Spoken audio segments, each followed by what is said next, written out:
La flotte de chasse chinoise, un pilier stratégique de l'armée populaire de libération, connaît une transformation radicale qui pourrait bouleverser les équilibres militaires mondiaux d'ici 2030.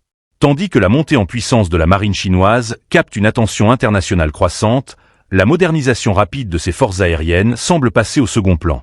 Pourtant, cette évolution pourrait bien offrir à la Chine une supériorité aérienne capable de rivaliser avec celle de la toute-puissante US Air Force. L'enjeu est majeur, car les experts estiment que ce processus pourrait permettre à la Chine de prendre l'ascendant dans le Pacifique dès 2035. Abonnez-vous dès maintenant pour suivre l'évolution de cette situation et ne rien manquer de cette montée en puissance spectaculaire.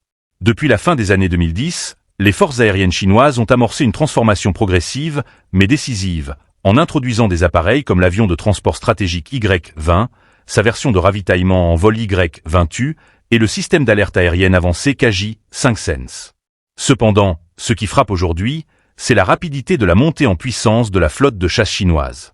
Ces derniers mois, la Chine a intensifié ses efforts pour mettre en service des chasseurs JIS-20, des avions furtifs de nouvelle génération, capables de concurrencer les technologies occidentales les plus avancées.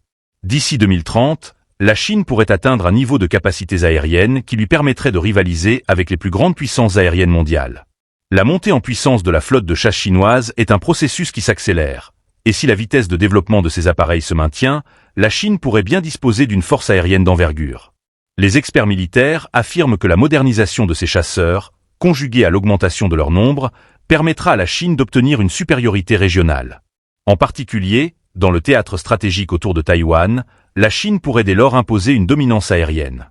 Le développement rapide de la flotte de chasse chinoise est loin d'être anodin.